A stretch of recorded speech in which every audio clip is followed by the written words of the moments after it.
Cerita dimulai dengan menampilkan seorang gadis terkena kutukan. Setiap orang yang mendekatinya akan mengalami kematian secara misterius dan tragis. Seiring berjalannya waktu, rumor pun menyebar, dan dia mulai dikenal sebagai penyihir. Orang-orang pun menghindarinya sejauh mungkin. Di sisi lain, Dong Jin adalah seorang ahli analisis data yang sangat berbakat dan memiliki kepekaan luar biasa. Dengan hanya sekilas pandang, ia dapat menebak usia, kekayaan, bahkan seberapa sering seseorang datang ke kasino dengan tingkat akurasi yang hampir sempurna. Di dalam kasino yang penuh dengan berbagai macam orang, Dong Jin dengan cepat mengunci targetnya. Seorang pria berpenghasilan tetap yang mengenakan kemeja biasa dan jarang datang ke kasino. Saat ini pria itu berada di ambang kehilangan semua uangnya. Namun, alih-alih berhenti, dia justru semakin nekat. Melihat situasi itu, Dong Jin dengan tenang meminta seorang pelayan untuk mengingatkan pria tersebut bahwa kasino menyediakan penginapan dan makanan gratis, sehingga ia bisa beristirahat dan menenangkan pikirannya sejenak. Biasanya, tujuan kasino adalah mengosongkan dompet para penjudi dengan segala cara. Namun, Dong Jin memiliki sudut pandang berbeda. Ia percaya bahwa jika pelanggan kehilangan segalanya sekaligus, mereka mungkin tidak akan pernah kembali lagi. Sebaliknya, dengan pengelolaan yang tepat, pelanggan bisa terus datang, yang pada akhirnya menguntungkan kasino lebih banyak. Ketua kasino mendengar pandangan unik Dong Jin dan sangat setuju dengannya. Para mitra bisnisnya juga menyetujui gagasan tersebut, menyebutnya sebagai bagian dari strategi cerah yang unik. Kecerdikan Dong Jin membuat ketua tertarik untuk berinvestasi dalam strategi ini. Namun, pada saat yang sama mereka melihat pria yang tadi diperingatkan Dong Jin kini menjual mobilnya untuk mendapatkan uang lebih banyak. Ketua kasino hanya bisa menghela napas, menyadari bahwa kehidupan penuh dengan ketidakpastian. Keinginan manusia seperti jurang tak berdasar, sulit untuk dipahami. Sayangnya, dunia ini begitu kompleks sehingga tidak bisa sepenuhnya dipahami hanya dengan data semata. Saat hendak pergi, ketua kasino menyerahkan sebuah kartu nama kepada Dong Jin, mengundangnya untuk makan bersama di lain hari agar dapat berbicara lebih mendalam. Dong Jin bersiap untuk pulang, tetapi ia terkejut menemukan kaca depan mobilnya telah dihancurkan. Dia segera melaporkan kejadian itu ke polisi. Rekaman CCTV menunjukkan bahwa pelaku memastikan nomor plat mobil Dong Jin sebelum merusak mobilnya. Dari situ, dapat disimpulkan bahwa pelaku kemungkinan menyimpan dendam terhadap Dong Jin. Namun, Dong Jin merenung dan merasa bahwa selama ini dia selalu berbuat baik kepada orang lain dan tidak pernah memiliki musuh, apalagi mengenali pelaku dalam rekaman tersebut. Karena mobilnya tidak bisa digunakan, Dong Jin terpaksa naik kereta bawah tanah untuk pulang. Saat baru saja duduk, ia mendengar seorang pria memanggil nama yang familiar, Mi Jung. Ia menoleh ke arah suara itu dan melihat seorang pria mabuk yang sedang mengganggu seorang wanita, memaksa wanita tersebut untuk menerima cintanya. Pria itu menolak percaya pada rumor bahwa mendekati wanita itu akan membawa bahaya dan menuntut alasan yang masuk akal untuk penolakan tersebut. Beberapa siswa di sekitar mereka dengan iseng merekam kejadian itu menggunakan ponsel mereka. Ketika wanita yang membelakangi Dong Jin berbalik untuk menghadapi pria tersebut, Dong Jin tercengang. Wanita itu adalah Mi Jung, sosok yang telah menghiasi ingatannya sejak masa sekolah menengah. Pikiran Dong Jin melayang kembali ke masa lalu ketika ia sedang bermain basket di lapangan sekolah. Saat itu ia tanpa sengaja melihat Mi Jung yang sedang makan bekal sendirian. Dengan potongan rambut pendek yang rapi dan wajah polos tanpa riasan, kecantikan alami Mi Jung memancarkan pesona yang membuat orang ingin mendekat. Sejak saat itu, Dong Jin sering memperhatikan Mi Jung dari kejauhan. Namun, pada masa itu Mi Jung menjadi sasaran rumor di sekolah yang membuatnya selalu sendirian dan dihindari oleh teman-teman sekelas. Suatu hari yang hujan, Mi Jung lupa membawa payung. Seorang siswa bernama Jung Hwan yang kebetulan satu arah dengannya menawarkan untuk berbagi payung dan mengantarnya pulang. Saat hampir sampai di rumah, Jung Hwan dan Mi Jung berpisah. Jung Hwan meninggalkan payung untuk Mi Jung dan berlari menerobos hujan. Namun, tak lama setelah Mi Jung berjalan beberapa langkah, terdengar suara petir yang menggelegar. Tragisnya, Jung Hwan meninggal secara tak terduga pada hari hujan itu. Upacara doa diadakan dengan mobil jenazah yang mengitari lapangan sebanyak 3 kali. Para siswa berbisik-bisik, sudah tak terhitung berapa kali insiden serupa terjadi di sekolah. Ketika kembali ke kelas, semua orang menghindari Mi-jung, seolah-olah menjauhkan diri darinya. Dong-jin, yang diam-diam memperhatikan Mi-jung, melihat air mata mengalir di wajahnya. Desas-desus mulai menyebar bahwa setiap kecelakaan yang terjadi di sekolah selalu terkait dengan Mi-jung. Sebelumnya, seorang siswa senior meninggal setelah disengat tawon besar dan saat itu Mi-jung juga berada di tempat kejadian. Orang-orang mulai percaya bahwa siapapun yang berhubungan dengan Mi-jung akan mengalami nasib buruk, seolah-olah terkena kutukan. Oleh karena itu, mereka diam-diam menjuluki Mi-jung sebagai penyihir. Namun, Dong-jin membela Mi-jung, menekankan bahwa tidak adil menyimpulkan sesuatu hanya berdasarkan rumor. Keberadaan Mi-jung di lokasi kejadian atau kedekatan insiden dengan rumahnya bukanlah bukti bahwa dia terkait dengan kecelakaan tersebut. Tak lama kemudian, sekolah mengadakan perjalanan wisata. Dong-jin, yang bertanggung jawab sebagai fotografer, melalui lensa kameranya menangkap momen Mi-jung yang duduk sendirian sambil membaca buku. Dengan gulungan film terakhirnya, Dong-jin diam-diam mengabadikan sosok Mi-jung. Saat sedang memeriksa foto-fotonya, Dong-jin melihat seorang siswa yang sekelas dengan Mi-jung jatuh dan kakinya terluka. Guru segera membawanya ke dokter. Mi-jung yang menyaksikan kejadian itu tampak ketakutan dan gemetar hebat, seolah-olah rasa takut menguasainya sepenuhnya. Setelah perjalanan berakhir, Dong-jin dengan tidak sabar mencetak foto-fotonya. Dia meneliti ekspresi Mi-jung di foto itu, seolah-olah mencoba memahami suasana hatinya, yang tampaknya dipenuhi kesedihan. Keesokan harinya, siswa yang kakinya terluka datang ke sekolah dengan bantuan tongkat. Saat melewati Mi-jung, dia menatapnya dengan penuh makna dan memperingatkan teman-teman sekelas untuk berhati-hati terhadap Mi-jung. Berbeda dengan yang lain, Dong-jin merasa iba pada Mi-jung. Melihat bangku tempat Mi-jung biasa duduk terkena terik matahari, Dong-jin meminta ibunya yang memiliki toko untuk menyumbangkan kanopi ke sekolah. Melihat Mi-jung duduk dengan nyaman di bawah kanopi, hati Dong-jin dipenuhi kegembiraan, seolah kanopi itu menjadi jembatan penghubung antara mereka. Namun, sesuatu yang aneh terjadi. Saat mereka naik ke kelas 3, seorang siswa laki-laki di kelas Dong-jin meninggal secara misterius. Desas-desus menyebar bahwa siswa tersebut sempat berbicara dengan Mi-jung di dekat apotek sebelum kejadian. Siswa itu berusaha membela Mi-jung, mengatakan bahwa kematian Jung-hwan yang tersambar petir hanyalah kebetulan. Tetapi Mi-jung segera memotong pembicaraan dan meminta dia untuk menjauh. Siswa itu yang tidak mau menyerah mengejar Mi-jung dengan sepeda. Namun, baru beberapa langkah mengayuh, dia tersengat listrik dari kabel yang jatuh dan meninggal di tempat. Insiden ini semakin memperkuat rumor bahwa Mi-jung adalah penyihir. Bangku tempat Mi-jung biasa duduk dicoret dengan kata-kata hinaan. Terjebak dalam cemoohan dan fitnah, pada suatu hari bersalju, Mi-jung menoleh ke arah sekolah untuk terakhir kalinya, sebelum pergi tanpa menoleh ke belakang. Dong-jin, yang sedang berada di kelas, terus memperhatikan punggung Mi-jung dengan cemas, menunggu bel pulang berbunyi. Dia bertekad untuk memberanikan diri dan mengatakan sesuatu yang telah lama dia pendam. "Halo, aku Dong-jin." Namun, sayangnya, setelah meninggalkan sekolah, Mi-jung tidak pernah kembali, meninggalkan penyesalan mendalam di hati Dong-jin. Bertahun-tahun kemudian, Dong-jin dan Mi-jung bertemu lagi. Dong-jin percaya ini adalah takdir dan diam-diam mengikuti Mi-jung turun dari kereta bawah tanah hingga ke kawasan perumahan. Di sana, dia melihat Mi-jung memberi makan kucing-kucing liar dan mendengar Mi-jung bergumam pada kucing-kucing itu, "Terkadang aku merasa sangat lelah. Bisakah aku hidup tanpa bertemu orang lain?" Menyadari bahwa Mi-jung masih hidup dalam bayang-bayang kutukan, hati Dong-jin dipenuhi gejolak emosi. Dia mengikuti Mi-jung dari belakang hingga ke rumahnya.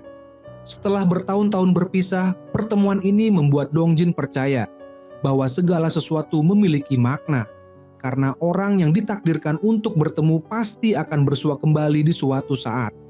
Keesokan harinya, Dong-jin mencari di internet tentang pria pengganggu di kereta bawah tanah.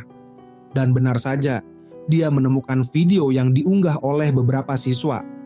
Dalam video tersebut, setelah Mi-jung turun dari kereta, Pria yang mengganggunya berusaha mengejarnya, namun tiba-tiba memegangi dadanya dan jatuh tak sadarkan diri. Dongjin kemudian bertemu dengan temannya, Jong Hyuk, yang bekerja sebagai detektif. Dia bertanya-tanya apakah di dunia ini ada orang dengan kekuatan aneh, seperti seseorang yang selalu membawa sial bagi tim yang didukungnya saat menonton pertandingan, atau orang yang selalu kehabisan barang tepat saat gilirannya tiba dalam antrean, atau bahkan orang yang membuat mesin rusak saat menggunakannya. Jong Hyuk menganggap semua itu hanyalah kebetulan. Namun, Dongjin berpikir bahwa jika ada orang yang terjebak dalam hukum kematian yang mirip kutukan, mungkin ada cara untuk menemukan polanya dan memecahkan kutukan tersebut demi menyelamatkan orang itu dari nasib buruk. Dongjin kemudian bertanya, "Jong Hyuk, menurutmu apakah di dunia ini ada penyihir?" Dulu, Mi Jung adalah gadis ceria dengan senyuman yang menawan. Namun, nasib memperlakukannya dengan kejam. Insiden aneh selalu mengikuti langkahnya. Saat kecil, seorang bocah nakal memotong tali rambut Mi Jung, tetapi detik berikutnya, bocah itu jatuh ke selokan. Ketika seorang siswa laki-laki yang menyukai Mi Jung memberinya bunga, dia langsung tertabrak mobil setelah memberikan bunga tersebut. Saat itu, Mi Jung masih polos dan menganggap semua itu hanyalah kebetulan. Namun, saat memasuki sekolah menengah, seorang kakak kelas yang saling menyukai dengan Mi Jung berhasil diterima di Universitas Korea. Dengan penuh sukacita, dia memberikan buku catatannya kepada Mi Jung dan dengan tulus berkata bahwa dia akan menunggunya di universitas. Sesaat setelah memberikan buku catatan kepada Mi Jung, kakak kelas itu tiba-tiba jatuh ke tanah. Mulutnya berbusa dan tubuhnya kejang.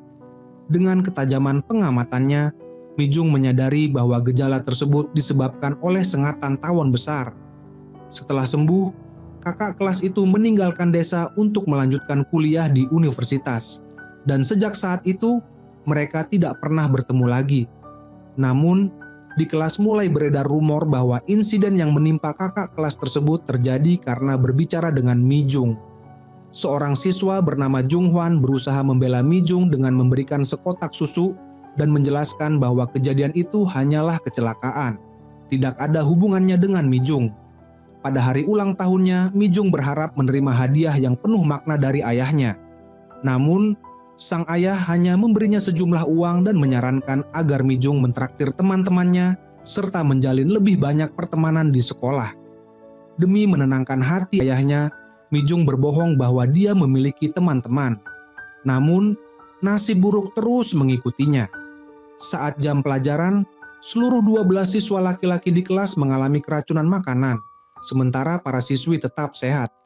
Dipimpin oleh Dayun, para siswi menuduh Mi Jung sebagai penyebab insiden tersebut. Selain insiden keracunan, berbagai kecelakaan aneh terus terjadi di sekolah, dan sebagian besar korban adalah siswa laki-laki. Suatu hari yang hujan, Jung Hwan dengan tulus mengantar Mi Jung pulang. Sebelum berpisah, Jung Hwan memberanikan diri menyatakan perasaannya pada Mi Jung. Namun, siapa sangka, setelah berlari menjauh, 2 kali suara petir menggelegar, dan Jung Hwan tersambar petir hingga tewas. Mi Jung merasa bersalah yang mendalam. Dia berpikir bahwa jika Jung Hwan tidak berbagi payung dengannya, mungkin tragedi itu tidak akan terjadi. Sejak hari itu, beban rasa bersalah yang berat terus menghantui hatinya. Sejak saat itu, Mi Jung mulai takut untuk berinteraksi dengan orang lain. Saat sekolah mengadakan perjalanan, seorang siswa laki-laki memberinya minuman dan ingin mengungkapkan perasaannya. Namun, Mi Jung segera bangkit dan memotong ucapannya, lalu berjalan menjauh. Tak lama kemudian, siswa itu mengalami cedera dan dibawa ke ruang medis oleh guru. Setelah insiden itu, serangkaian kejadian buruk terjadi tanpa henti. Di kelas seni, seorang siswa laki-laki melukai jarinya. Di kelas olahraga, ada yang terkilir pergelangan kakinya. Saat bermain bola basket, seorang siswa menabrak tiang besi. Di kelas tari, ada yang terpeleset dan terluka. Para siswa laki-laki yang mengalami kecelakaan mulai menghindari Mi Jung, dan desas-desus tentang dirinya menyebar luas di sekolah. Dayun bahkan mengungkapkan bahwa ibu Mi Jung meninggal saat melahirkannya dan menyebutnya sebagai penyihir pembawa sial. Di tengah suasana yang penuh tuduhan itu, seorang siswa dari kelas Dongjin membela Mi-jung, mengatakan bahwa semua kejadian itu hanyalah kecelakaan dan tidak ada hubungannya dengan Mi-jung. Namun, Mi-jung mengabaikannya. Siswa itu pun pergi dengan sepedanya. Tetapi tak lama kemudian, tragedi kembali terjadi. Siswa tersebut tersengat listrik oleh kabel yang jatuh dan meninggal seketika. Peristiwa ini semakin memperkuat rumor bahwa Mi-jung adalah penyihir yang membawa kematian bagi siapapun yang mendekatinya. Semua orang mulai bergosip dan memperingatkan untuk menjauhi Mi-jung jika ingin tetap hidup. Dalam lingkungan yang penuh ketakutan dan stigma, Mi-jung tidak lagi menemukan tempat untuk dirinya di sekolah. Akhirnya, dia memutuskan untuk keluar dari sekolah dan mengurung diri di kamar, menolak keluar rumah. Ayahnya yang tidak bisa menerima kenyataan bahwa putrinya yang pintar dan berprestasi tiba-tiba berhenti sekolah tanpa alasan yang jelas, merasa sangat terpukul. Untuk mencari kebenaran tentang apa yang terjadi, ayah Mi-jung pergi ke sekolah dan bertanya kepada Dayun. Dayun dengan jujur menceritakan bagaimana Mi-jung mendapat julukan penyihir dan semua penderitaan yang dialaminya di sekolah. Barulah saat itu, sang ayah menyadari betapa banyak rasa sakit dan ketidakadilan yang telah dialami putrinya. Dengan hati yang berat, ia mengambil barang-barang Mi-jung dan meninggalkan sekolah. Saat berjalan keluar, ayah Mi-jung melihat Dongjin, yang sejak awal tidak pernah percaya pada rumor tentang Mi-jung. Dongjin dengan tekun menggunakan alat untuk menghapus hinaan dan cercaan yang ditulis di bangku sekolah tentang Mi-jung. Melihat keteguhan hati Dongjin yang membela putrinya, sang ayah merasa sangat terharu dan berterima kasih. Ia memohon kepada Dongjin untuk tetap memegang kata-katanya dan suatu hari membersihkan nama baik Mi-jung. Namun, meski Mi-jung mengurung diri di kamar dan berharap semua orang melupakannya, rumor buruk tentangnya justru semakin menyebar ke seluruh desa. Ayah Mi-jung yang tidak tahan melihat putrinya menderita, pergi menemui para tetangga yang menyebarkan fitnah tersebut. Dengan amarah yang membara, ia memperingatkan bahwa siapapun yang terus menyebarkan fitnah akan menerima akibatnya. Sayangnya, setelah ayah Mi-jung pergi, para wanita penggosip tetap melanjutkan perilaku mereka. Beberapa dari mereka bahkan memperingatkan ibu Dongjin untuk menjauhkan putranya dari Mi-jung. Ketika sang ayah pulang ke rumah, ia melihat Mi-jung sedang memberi makan kucing liar dan meminta ayahnya membeli makanan kucing. Tidak ingin merusak suasana hati putrinya, ia pergi ke toko milik keluarga Dongjin untuk membelinya. Toko keluarga Dongjin sebenarnya menjual pupuk dan pestisida, bukan makanan kucing. Namun, karena merasa iba, ibu Dongjin memberikan sisa makanan kucing yang dibeli Dongjin sebelumnya untuk diberikan kepada Mi-jung. Meskipun merasa simpati, ibu Dongjin tetap menjaga jarak dari keluarga Mi-jung. Tidak lama kemudian, para siswa kelas 3 lulus. Dayun diam-diam meletakkan seikat bunga dan sebuah album foto di depan pintu rumah Mi-jung. Ketika Dongjin melihatnya, ia juga ingin memberikan bunga yang telah ia siapkan untuk Mi-jung. Namun, tepat saat ia melangkah mendekat, Mi-jung tiba-tiba membuka pintu. Dongjin yang terkejut menjadi gugup dan segera berlari pergi. Ayah Mi-jung membujuknya untuk melanjutkan belajar. Ia menjelaskan bahwa jika Mi-jung lulus ujian kesetaraan, itu setara dengan mendapatkan ijazah sekolah menengah atas, yang memungkinkan dirinya melanjutkan ke perguruan tinggi. Ayahnya berencana untuk menjual rumah dan tanah setelah panen kentang, lalu membawa Mi-jung ke Seoul agar bisa meninggalkan desa yang penuh dengan gosip dan fitnah. Dengan dorongan dari ayahnya, harapan Mi-jung perlahan-lahan kembali. Dia mulai membuka buku dan belajar dengan tekun. Ketika tiba saatnya panen kentang, Mi-jung merasa tidak tega melihat ayahnya bekerja sendirian, sehingga ia memutuskan untuk membantunya di ladang. Namun, musibah tak terduga pun terjadi. Saat bekerja, seekor ular berbisa muncul dan menggigit pergelangan kaki Mi-jung. Ia pingsan seketika. Ketika Mi-jung sadar, ia menemukan ayahnya tergeletak di tanah, hampir tidak bernyawa. Ternyata ayahnya telah mengisap racun dari luka gigitan untuk menyelamatkan Mi-jung, namun akibatnya ia sendiri terkena racun ular. Mi-jung menangis pilu dan berteriak meminta tolong. Namun, ayahnya yang sudah sadar akan nasibnya, dengan sisa tenaga terakhirnya, melarang Mi-jung memanggil orang. Ia takut jika orang-orang tahu, Mi-jung akan dituduh membunuh ayahnya sendiri. Dengan hati yang hancur, Mijung berbohong kepada ayahnya bahwa dia akan pulang. Padahal para tetangga sudah mendengar teriakannya dan sedang menuju ke ladang. Akhirnya, ayahnya meninggal dalam pelukan Mijung. Mijung pun menjadi yatim piatu. Orang-orang di desa dengan kejam menuduhnya sebagai penyihir yang membunuh ayahnya sendiri. Tidak tahan dengan semua fitnah dan kebencian, Mijung meninggalkan desa yang penuh dengan kenangan menyakitkan itu. Seolah-olah ia melarikan diri dari neraka. Sementara itu, Dongjin yang diam-diam menyukai Mijung berusaha membuktikan bahwa gadis yang ia cintai bukanlah penyihir yang membawa kematian. Dengan pengetahuan yang ia miliki, ia menulis laporan rinci untuk membela Mijung. Namun, ketika ia berlari pulang dengan penuh semangat untuk menemui Mijung, ia justru mendapati bahwa gadis itu telah diusir dari desa. Sejak saat itu, untuk sepenuhnya membersihkan nama Mijung dari tuduhan penyihir pembawa malapetaka, Dongjin dengan tekad bulat memilih jurusan statistik saat masuk universitas. Di lingkungan kampus yang baru, Dongjin bertemu dengan Jong Hayuk yang memiliki pengalaman serupa dengan Mijung dan juga merasa terasing di tengah kerumunan. Mendengar bisikan dan ejekan teman-teman terhadap Jong Hayuk, Dongjin mendekatinya untuk menebus rasa bersalahnya karena tidak berani membela Mijung di masa lalu. Awalnya Jong Hayuk bersikap dingin, tetapi Dongjin pantang menyerah.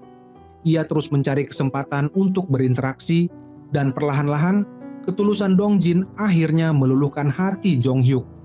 Mereka pun menjadi sahabat yang saling mempercayai.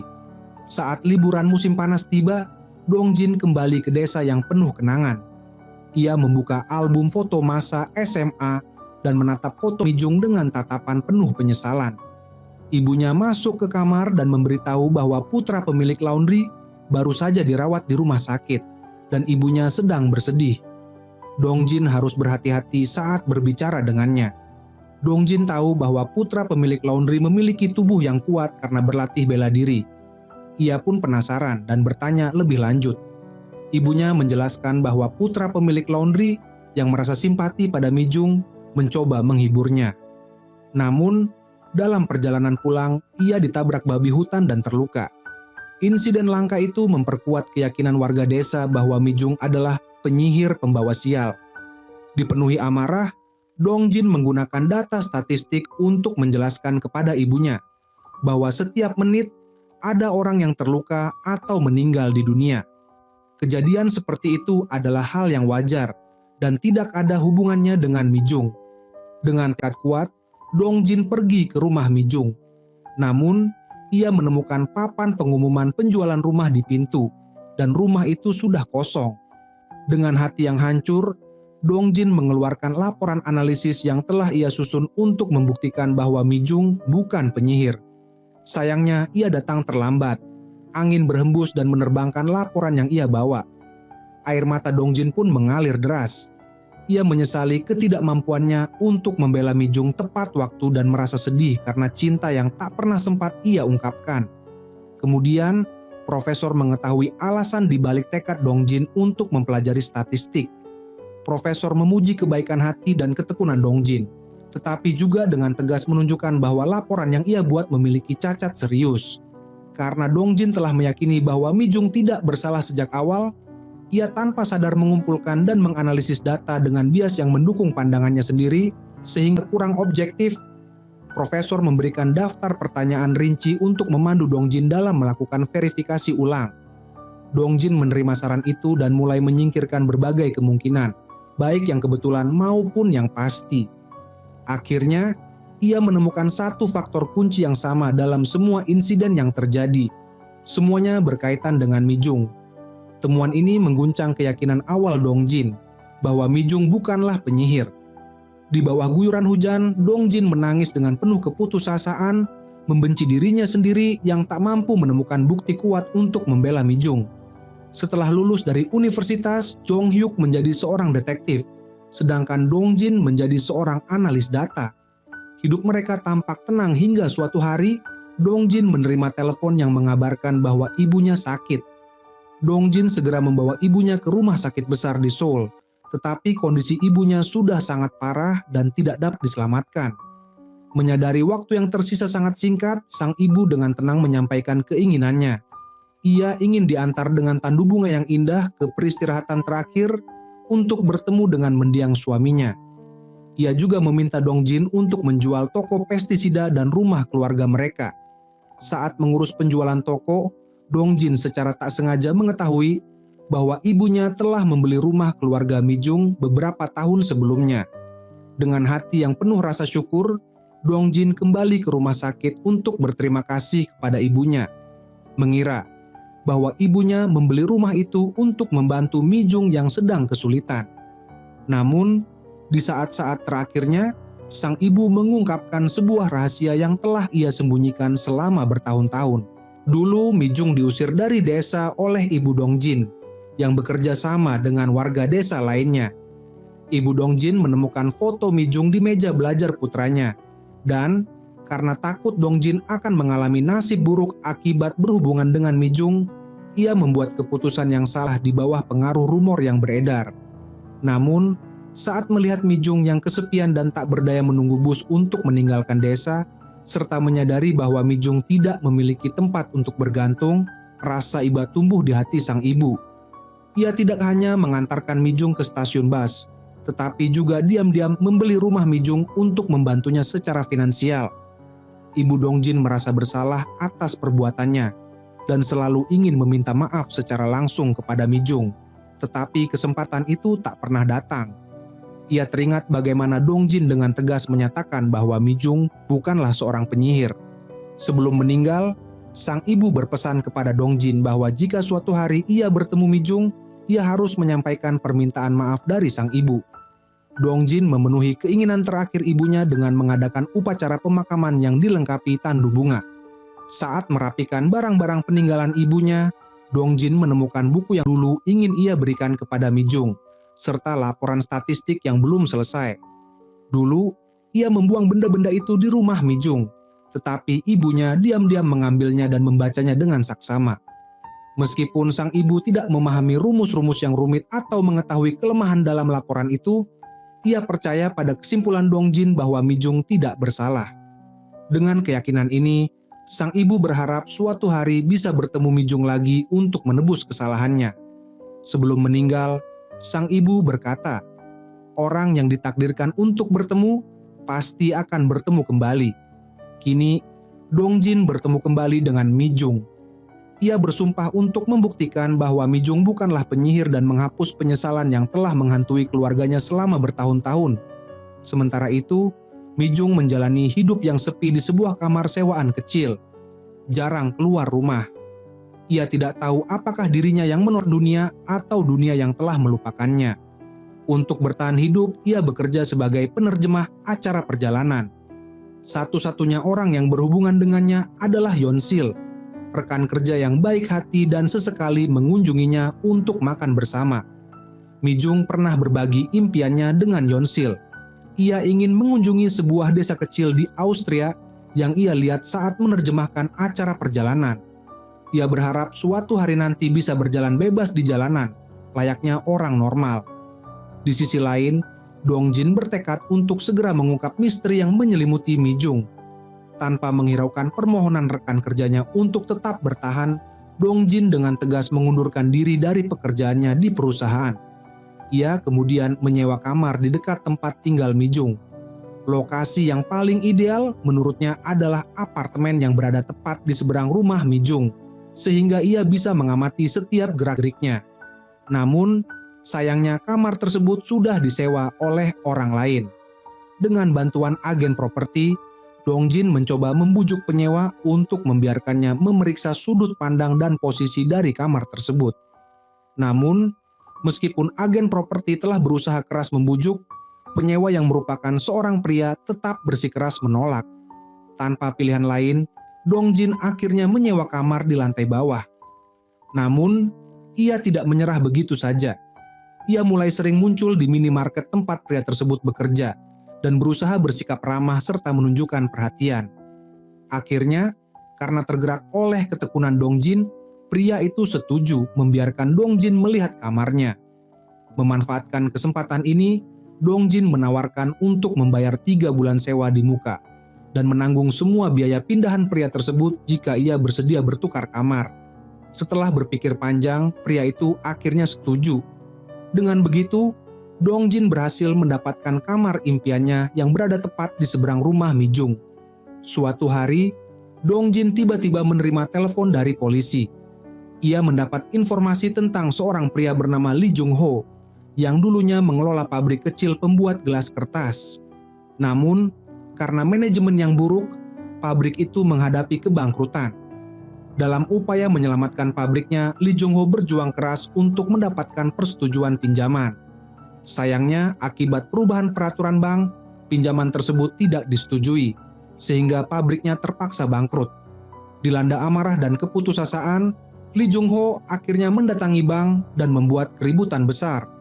Pegawai bank memberitahu Lee Jung Ho bahwa sistem yang digunakan untuk pengajuan pinjaman dikembangkan oleh perusahaan tempat Dongjin bekerja.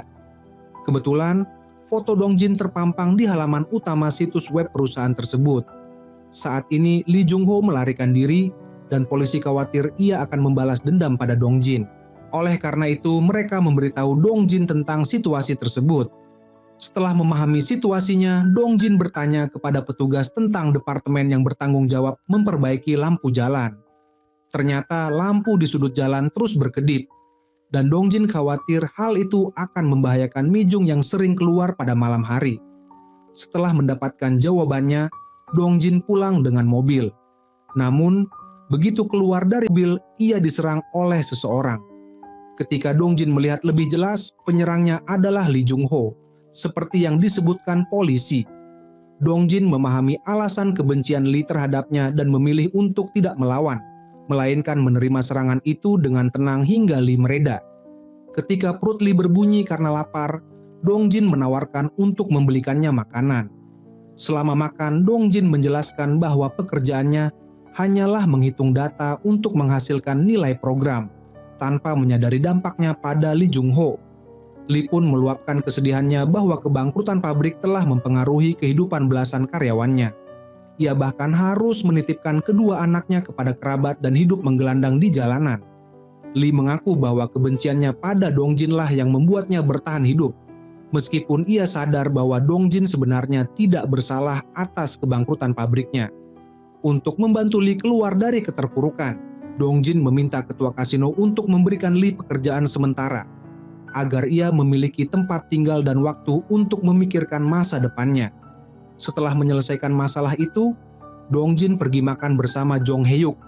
Namun, baru berjalan beberapa langkah, Jong Hyuk menerima panggilan darurat dan segera melaju dengan mobil untuk membantu. Ternyata Jong Hyuk sedang menangani kasus perampokan di rumah, di mana tidak ada tanda-tanda pintu atau jendela yang dirusak. Polisi menduga bahwa pelaku mengetahui kode kunci pintu yang kemungkinan besar dilakukan oleh orang yang dikenal korban. Ketika polisi menanyai korban wanita apakah dia mencurigai seseorang, wanita itu tampak ragu-ragu seolah menyimpan sesuatu yang sulit diungkapkan. Jong Hyuk yang peka terhadap situasi tersebut menghentikan rekannya untuk terus bertanya dan menyarankan wanita itu untuk mengajukan perintah perlindungan. Dengan perintah ini, polisi atau petugas yang ditunjuk akan segera datang jika ada bahaya. Setelah berpikir sejenak, wanita itu memilih Jong Hyuk sebagai petugas perlindungannya. Namun, situasi tak terduga terjadi. Ketika Jong Hyuk tiba di tempat kejadian dengan tergesa-gesa, wanita tersebut sudah dibawa ke ambulans dengan tandu. Jong Hyuk merasa bersalah karena gagal melindunginya. Di larut malam, Mi Jung seperti biasa turun untuk memberi makan kucing liar. Dia terkejut melihat lampu jalan yang sebelumnya berkedip-kedip kini telah diperbaiki. Sambil berbicara lembut kepada kucing, Mi Jung mengungkapkan betapa sulitnya hidup kucing liar yang harus bersembunyi dari manusia. Kucing-kucing itu hanya muncul saat melihatnya, seolah dia benar-benar seperti penyihir yang dibicarakan orang. Dongjin, yang bersembunyi di balik dinding, mendengar perkataan Mi Jung dan merasa sangat iba. Baginya, Mi Jung seperti putri yang terkurung di kastil, kehilangan kendali atas hidupnya. Dongjin bersumpah akan menemukan cara untuk memecahkan kutukan yang membelenggu Mi Jung dan membantunya menjalani kehidupan yang normal. 10 tahun kemudian, Dongjin kembali ke desa tempat ia dan Mi-jung dibesarkan. Setibanya di desa, ia menemui kepala desa untuk mengambil kunci rumah lamanya. Saat berbincang santai, kepala desa menyarankan Dongjin untuk menjual rumahnya jika dia tidak berniat tinggal lama, karena daerah tempat tinggal keluarga Mi-jung akan diubah menjadi resor yang menyebabkan harga tanah melonjak. Perkataan kepala desa membangkitkan sesuatu dalam benak Dongjin. Dia bertanya apakah masih ada kejadian aneh di desa. Kepala desa menjawab bahwa sejak Mi-jung pergi, tidak ada lagi kejadian aneh, kecuali insiden di mana Choi Hyun, putra pemilik laundry, terluka parah akibat ditabrak babi hutan. Malam itu, Dongjin menemui Choi Hyun untuk menanyakan lebih lanjut. Choi Hyun menceritakan bahwa setelah ayah Mi-jung meninggal, dia yang diam-diam menyukai Mi-jung membawa roti untuk menghiburnya. Namun, dia tidak memiliki keberanian untuk mengungkapkan perasaannya. Saat pulang, dia bertemu dengan babi hutan dan mengalami cedera serius. Setelah bertanya kepada Choi Hyun, Dongjin mengumpulkan teman-teman sekelasnya dari masa lalu untuk memahami situasi yang terjadi saat itu. Dalam percakapan santai, Dongjin mendengar bahwa ada seorang siswa bernama Hongmo yang mengalami kecelakaan tertabrak motor setelah memberikan permen kepada Mi-jung. Setelah itu, Hongmo segera pindah sekolah dan menghilang dari peredaran. Dongjin menugaskan salah satu teman laki-lakinya untuk melacak keberadaan Hongmo. Ia juga meminta teman-temannya mengumpulkan semua data terkait insiden yang terjadi di sekitar Mi-jung. Dongjin ingin mengetahui bagaimana kutukan Mi-jung sebenarnya dimulai.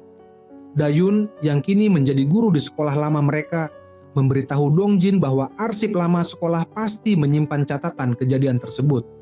Dengan mudah, Dayun membawa Dongjin ke ruang arsip. Di sana, Dongjin memotret semua catatan insiden selama masa sekolah Mi-jung dan menyusunnya menjadi sebuah tabel di komputernya. Hasil analisis menunjukkan bahwa selama masa sekolah Mi-jung, jumlah kecelakaan dan kematian meningkat drastis. Hampir semua insiden cedera berpusat di sekitar Mi-jung. Data tersebut sekali lagi mengarah pada dugaan bahwa Mi-jung memang dikutuk. Namun, Dongjin tidak menyerah. Dia membuat daftar semua siswa yang pernah mengalami cedera dan bertekad untuk menemui mereka satu persatu. Tak lama kemudian, temannya berhasil menemukan alamat Hongmo. Dongjin segera mengunjungi Hongmo, yang mengungkapkan bahwa dia mengalami kecelakaan segera setelah memberikan permen kepada Mi-jung. Dari percakapan tersebut, Dongjin menyadari bahwa semua siswa yang terluka berada dalam radius 10 meter dari Mi-jung.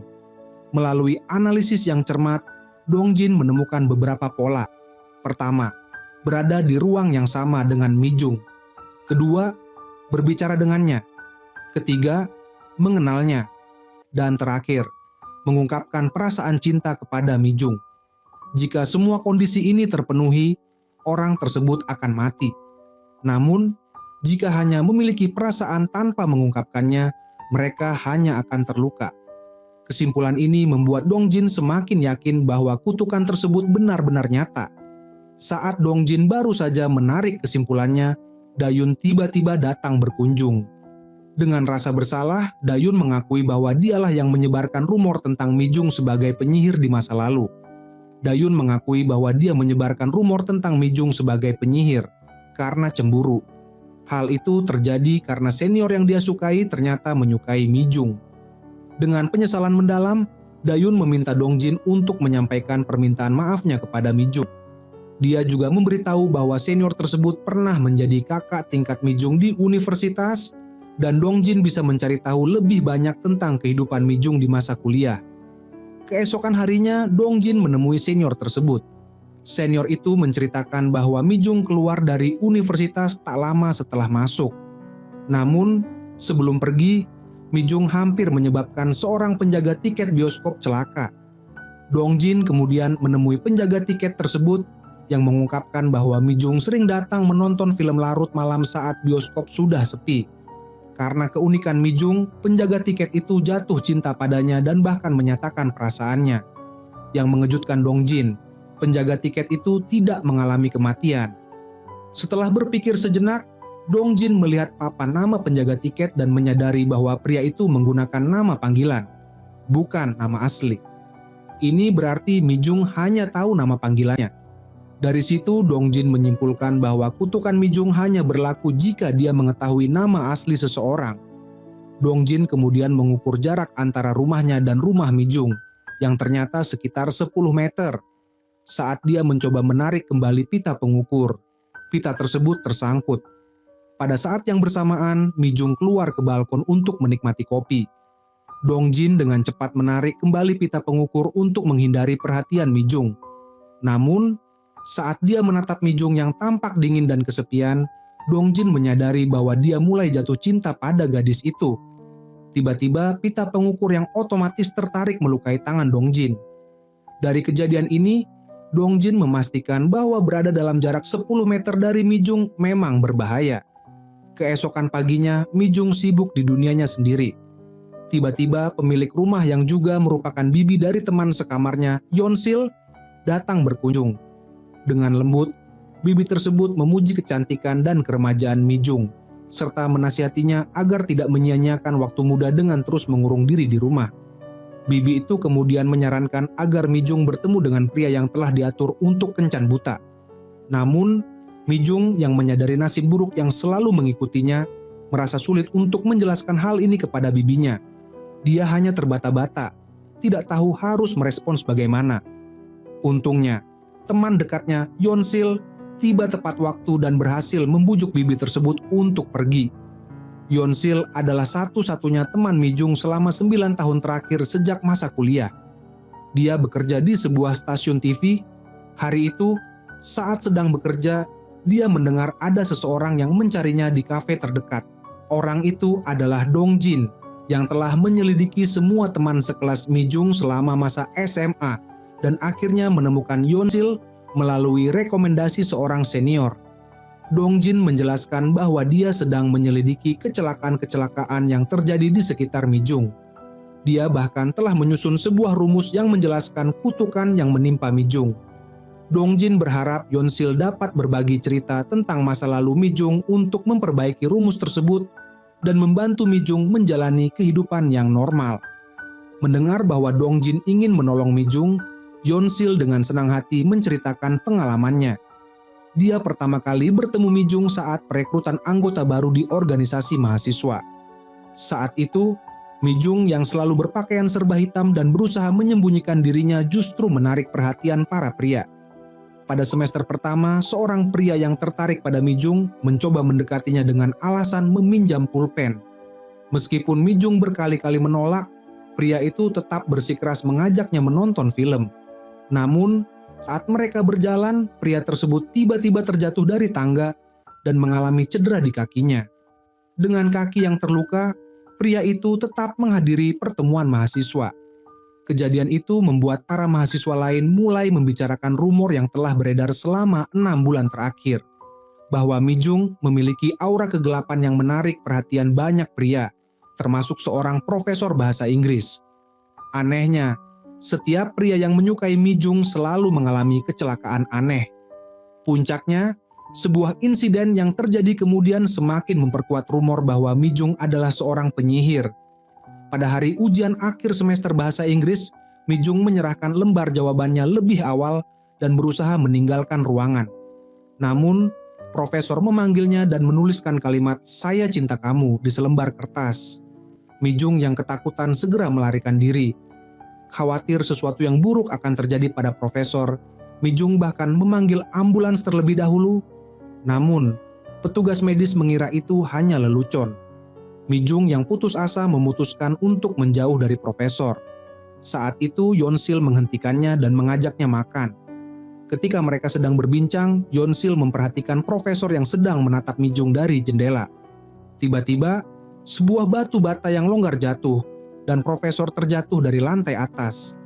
Insiden ini membuat Mijung tidak mampu bertahan lagi dan memutuskan untuk mengundurkan diri dari universitas. Yeonsil kemudian mencari tempat tinggal Mijung, yang ternyata berada di desa terpencil di atas bukit yang akan segera digusur. Semua penduduk telah pindah, meninggalkan Mijung sendirian. Yeonsil merasa kasihan dan bertanya, mengapa Mijung keluar dari universitas. Namun, Mijung memotong pembicaraan dan berkata bahwa dia tidak membutuhkan simpati. Yonsil memahami bahwa perasaannya bukan karena rasa kasihan, melainkan karena dia selalu teringat pada Mijung, seolah-olah tertarik padanya sejak pandangan pertama. Karena Mijung seperti landak yang sulit didekati, Yonsil menuliskan nomor teleponnya dan pergi. Beberapa bulan kemudian, Mijung menelepon Yonsil dan mengabarkan bahwa rumahnya telah dimasuki pencuri dan berantakan. Mijung meminta izin untuk tinggal sementara di rumah Yonsil. Yonsil menegur Mijung karena tinggal di tempat yang berbahaya. Tetapi Mijung mengatakan bahwa itu satu-satunya cara untuk hidup sendiri. Terharu dengan kebaikan hati Mijung, Yonsil memeluknya. Keesokan harinya, Yonsil membawa Mijung untuk menyewa kamar loteng milik bibinya, dan bahkan membantu menawar harga sewa seperti seorang kakak. Untuk pertama kalinya dalam waktu yang lama, Mijung tersenyum. Kembali ke masa kini, Yonsil membawa Dongjin ke tempat di mana insiden profesor terjadi. Dongjin mengukur jarak antara Mijung dan profesor saat kejadian, memastikan bahwa jaraknya kurang dari 10 meter. Keduanya pun mulai mengenal satu sama lain. Setelah profesor pernah menyatakan cinta kepada Mijung, hal ini sepenuhnya sesuai dengan rumus yang telah diasumsikan oleh Dongjin. Untuk membuktikan teorinya, Yonsil memperkenalkan Dongjin kepada dua pria yang mengalami kecelakaan setelah berada di dekat Mijung. Kedua pria tersebut menyebutkan bahwa insiden terjadi sekitar 10 menit setelah mereka berada di ruangan yang sama dengan Mijung. Untuk menghindari kesalahan ingatan, Dongjin memutuskan untuk menguji rumus tersebut secara langsung. Dia mulai mengamati dan mencatat rutinitas sehari-hari Mijung. Mijung biasanya bekerja sebagai penerjemah di sore hari, lalu beristirahat di balkon sambil minum kopi dan makan mie instan. Hingga dini hari dia tetap berada di rumah, lalu diam-diam keluar untuk memberi makan kucing-kucing liar di jalanan yang sepi. Satu-satunya hiburan yang membuatnya bahagia adalah naik bus acak, menempuh perjalanan hingga ke terminal akhir, lalu kembali. Barang kebutuhan sehari-harinya pun dibeli melalui layanan pengantaran dari supermarket terdekat. Untuk membuktikan hipotesisnya, Dongjin bekerja paruh waktu di supermarket tersebut. Pada hari Selasa, dia mengantar pesanan ke rumah Mijung. Saat menekan bel, Dongjin diam-diam mengaktifkan stopwatch. Jantungnya berdegup kencang saat bertemu langsung dengan Mijung. Agar bisa tinggal lebih lama, Dongjin membantu Mijung memeriksa barang-barang yang dibeli satu persatu dan meminta tanda tangannya di struk.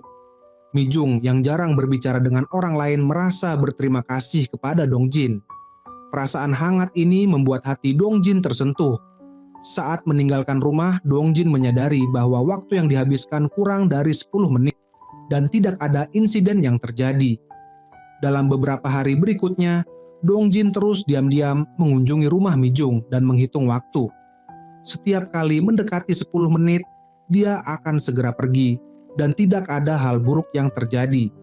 Akhirnya, Dongjin memutuskan untuk bertahan lebih dari 10 menit untuk menguji kebenaran hipotesisnya.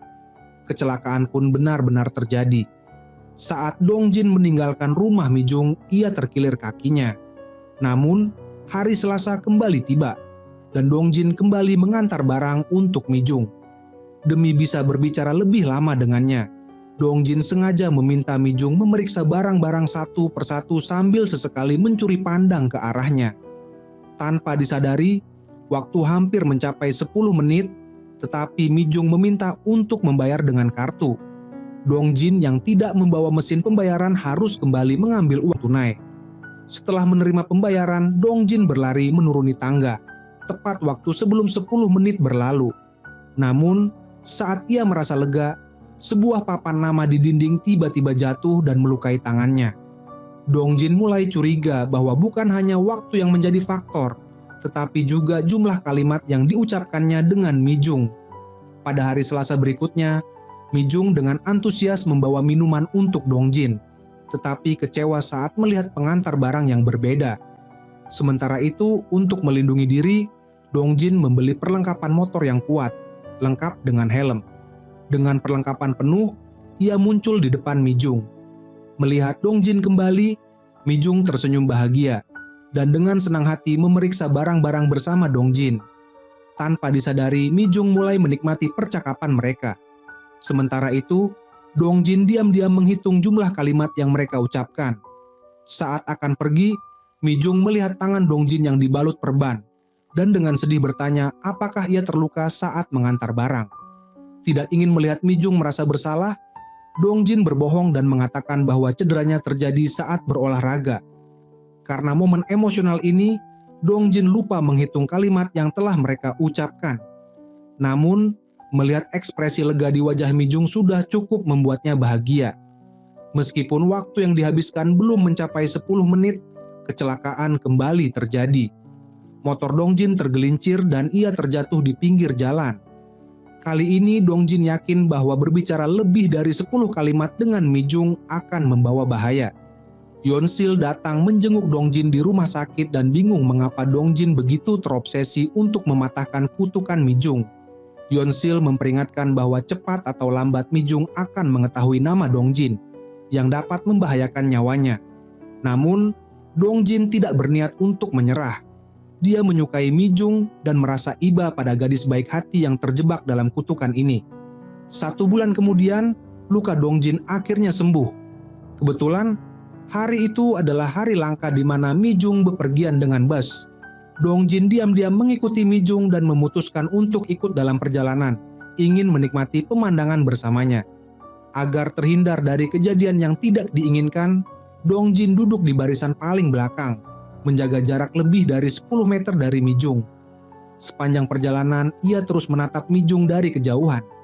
Namun, saat bus tiba di terminal, Dongjin merasa perjalanan terlalu singkat dan berharap akan terjadi kemacetan agar bisa bersamanya lebih lama. Tak disangka, harapannya menjadi kenyataan. Dalam perjalanan pulang, bus terjebak macet parah. Saat Dongjin sedang bersukacita, nasib buruk kembali menghampiri. Mi Jung memberi tempat duduknya kepada seorang nenek dan pindah ke bagian belakang bus, membuat jarak mereka menjadi kurang dari 5 meter.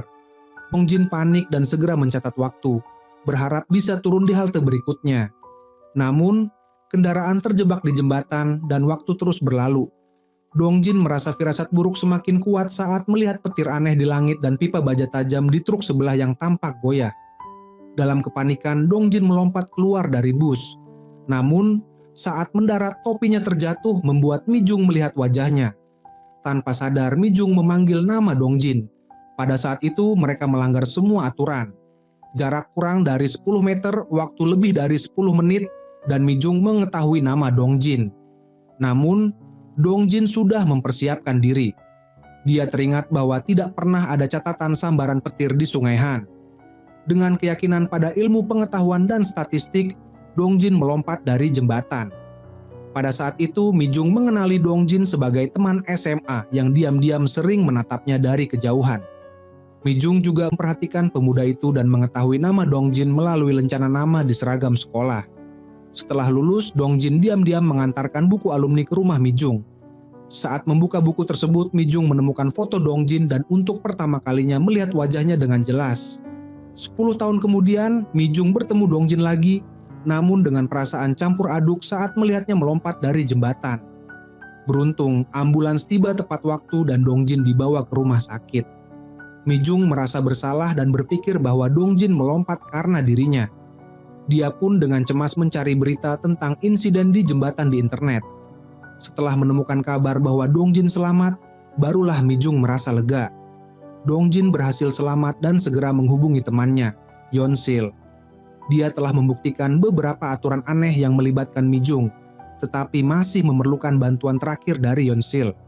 Dongjin menyadari bahwa siapapun yang menyukai Mi Jung akan mengalami kecelakaan. Namun, bagaimana jika situasinya dibalik? Apa yang akan terjadi jika Mi Jung menyukai seseorang? Yeonsil setuju untuk membantu. Keesokan harinya, dia membawa Mi Jung berkemah. Setelah mendirikan tenda, Yeonsil diam-diam menghubungi Dongjin melalui telepon dan meletakkan handphonenya di dekat mereka. Yeonsil lalu bertanya pada Mi Jung apakah dia pernah menyukai seseorang. Mi Jung merenung sejenak dan teringat cinta pertamanya, seorang senior yang diterima di Universitas Korea. Senior itu adalah kakak laki-laki yang telah dikenalnya sejak kecil. Setiap minggu Mi Jung pergi ke gereja hanya untuk melihatnya. Namun, segalanya berubah ketika dia melihat senior tersebut membeli obat epilepsi di apotek. Karena takut rahasianya terbongkar, senior itu mulai menjaga jarak dan komunikasi mereka pun perlahan menghilang hingga lulus sekolah. Ketika sang senior memberikan catatan belajarnya kepada Mi Jung, tiba-tiba dia pingsan karena tersengat tawon. Teman-temannya segera membawanya pergi. Saat mereka bertemu lagi, Mi Jung telah diterima di Universitas Korea dan sang senior datang untuk memberi selamat. Mi Jung berterima kasih atas catatan yang dia berikan, tetapi sang senior bahkan sudah melupakan kejadian itu. Pada saat itu, Mi Jung pun melepaskan perasaannya padanya. Setelah mendengar cerita Mi Jung, Yeonsil memastikan beberapa syarat dari kutukan yang mereka bicarakan. Anehnya, sang senior telah melanggar semua aturan, namun tetap selamat tanpa cedera. Dongjin yang mendengarkan percakapan itu segera pulang dan membuka catatan lama sang senior yang pernah dibuang Mi Jung. Di halaman terakhir, ada sesuatu yang menarik perhatian Dongjin. Keesokan harinya, Dongjin menemui sang senior dan menanyakan satu hal. Mengapa dia berbohong tentang disengat tawon, padahal tawon biasanya berhibernasi di musim dingin. Sang senior akhirnya mengakui bahwa dia sebenarnya pingsan karena epilepsi, dan Mi Jung berbohong tentang tawon untuk melindungi rahasianya. Namun, sang senior tidak pernah meluruskan kesalahpahaman itu. Dongjin merasa marah melihat wajah licik sang senior. Karena insiden ini, Mi Jung dijuluki penyihir dan mengalami banyak penderitaan. Bahkan setelah masuk universitas, sang senior sengaja menyebarkan rumor bahwa Mi Jung adalah penyihir. Untuk memastikan sesuatu, Dongjin mengeluarkan halaman terakhir catatan sang senior yang berisi tulisan, "Saat lelah tersenyumlah. Aku akan menunggumu di Seoul. Park Mi Jung, aku menyukaimu." Dongjin bertanya apakah sang senior benar-benar pernah menyukai Mi Jung, dan dia mengangguk, mengakui bahwa perasaannya saat itu tulus. Mendengar hal itu, Dongjin merasa kesal pada takdir yang tidak adil. Dia yang hanya ingin berbicara dengan Mi Jung harus mengalami begitu banyak kesulitan. Sementara sang senior yang jahat justru selamat meski melanggar semua aturan kutukan. Dengan emosi yang meluap, Dongjin pulang dan memandangi dinding yang dipenuhi informasi yang telah ia kumpulkan selama ini. Setelah berpikir sepanjang hari, dia menulis kata penguntit Mi Jung di fotonya sendiri dan menempelkannya di sebelah foto Mi Jung. Dia akhirnya menyadari satu hal. Satu-satunya cara untuk melawan kutukan adalah dengan cinta sejati dari Mi Jung. Dongjin memutuskan untuk mempertaruhkan segalanya pada satu kemungkinan yang belum pasti, membuat Mi Jung jatuh cinta padanya.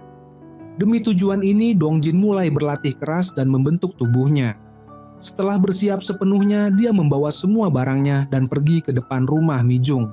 Dia menekan bel pintu dan berpura-pura sebagai kurir pengantar makanan untuk membuat Mi Jung membukakan pintu.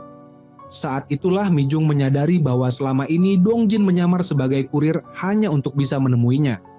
Kali ini, Dongjin mengungkapkan perasaannya yang telah lama terpendam. Dia memiliki satu kalimat yang ingin dia ucapkan. Bahkan jika itu harus mempertaruhkan nyawanya, tetapi dia memutuskan untuk menunggu waktu yang tepat untuk mengatakannya. Dongjin menghibur Mi Jung, meyakinkannya bahwa kutukan yang dia alami bukanlah kesalahannya. Dia mendorong Mi Jung untuk berani mengejar apa yang diinginkannya. Setelah itu, Dongjin meletakkan hadiah yang diberikan teman-teman sekolah mereka di depan pintu, lalu berbalik dan pergi. Kata-kata tulus Dongjin menyentuh hati Mi Jung, membuatnya menangis. Namun, kali ini Dongjin telah melanggar aturan kutukan dengan berbicara lebih dari 10 kalimat. Dengan hati-hati, dia berjalan di jalanan sambil membawa koper, waspada terhadap bahaya yang mungkin terjadi. Tiba-tiba, sebuah truk melaju langsung ke arahnya. Sementara itu, Mi Jung membuka USB yang diberikan Dongjin. Di dalamnya terdapat foto-foto kampung halaman Mi Jung yang sengaja diambil oleh Dongjin saat berkunjung ke sana. Selain foto, ada juga sebuah video di mana Dayun, orang yang dulu menyebarkan rumor bahwa Mi Jung adalah penyihir, meminta maaf. Dayun mengakui bahwa dialah yang menyebabkan Mi Jung dijauhi oleh semua orang dan terpaksa meninggalkan kampung halamannya. Setelah bertahun-tahun, Mi Jung akhirnya mendengar permintaan maaf dari orang yang memulai semua penderitaannya. Mi Jung tidak bisa menahan tangis. Namun, dia tidak tahu bahwa Dongjin telah menghilang tanpa jejak. Sebelumnya, Yeonsil yang khawatir dengan keselamatan Dongjin mencoba meneleponnya berkali-kali, tetapi tidak ada jawaban. Yeonsil, yang khawatir dengan keselamatan Dongjin, meminta bantuan teman Dongjin yang bekerja sebagai detektif, Jong-hyuk, untuk menyelidiki keberadaannya. Jong-hyuk membawa Yeonsil ke rumah sewa Dongjin dan menemukan bahwa Dongjin hanya meninggalkan pakaian dan barang-barang kebutuhan sehari-hari, sementara barang-barang penting lainnya tetap di tempatnya. Jong Hae-yuk kemudian memeriksa komputer Dongjin dan menemukan bahwa belakangan ini Dongjin sibuk menyelidiki kutukan yang menimpa Mi-jung. Dari hasil penelitiannya, Dongjin berhasil merangkum pola dari kutukan tersebut. Ketika Jong Hae-yuk menemukan satu variabel yang belum pasti, yaitu perasaan hati Mi-jung, dia pun memahami maksud Dongjin. Jong-hyuk menyerahkan laporan analisis yang ditulis oleh Dongjin kepada Mi-jung. Saat Mi-jung membacanya, dia teringat bagaimana Dongjin telah berusaha keras menyelidiki kutukan itu demi dirinya selama 10 tahun terakhir. Hatinya dipenuhi dengan rasa haru dan terima kasih. Jong-hyuk membawa Mi-jung ke kamar Dongjin dan menunjukkan semua data yang telah dikumpulkan. Dia mengatakan bahwa Dongjin tidak pernah peduli apakah Mi-jung adalah penyihir atau tidak. Semua usaha yang dilakukannya selama ini hanyalah untuk menemukan cara mencintai Mi-jung tanpa terpengaruh oleh kutukan tersebut. Setelah itu, Jong Hae-yuk meninggalkan Mi-jung untuk merenungkan semuanya dan memberitahu lokasi Dongjin. Tak lama kemudian, Mi-jung pergi ke Austria, tempat yang selalu ingin dia kunjungi. Di sana, dia akhirnya bertemu Dongjin. Dengan penuh rasa syukur, Mi-jung berterima kasih kepada Dongjin atas semua yang telah dia lakukan. Tanpa Dongjin, Mi-jung tidak akan pernah bisa keluar dari dunia yang gelap dan tertutup. Dongjin menatap Mi-jung dengan penuh cinta dan mengungkapkan perasaannya, "Aku mencintaimu." Namun, seketika langit menjadi gelap dengan petir yang menyambar. Dongjin bangkit dan bersiap pergi untuk membuktikan variabel terakhir dari kutukan tersebut. Namun, Mi-jung menghentikannya dan berkata bahwa selama perjalanan ini, dia terus memikirkan Dongjin dan khawatir akan keselamatannya. Mi-jung juga mempelajari data yang dikumpulkan oleh Dongjin dan menemukan pola yang tidak disadari Dongjin. Semua orang yang benar-benar mencintai Mi-jung akan tetap selamat selama mereka berada di sisinya.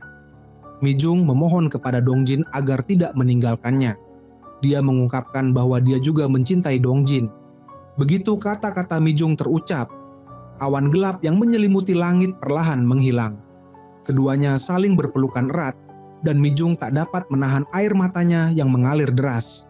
Akhirnya, dia bisa menggenggam tangan orang yang dicintainya dan melangkah menuju kebahagiaan yang telah lama dia impikan. Dengan ini, kisah mereka pun berakhir.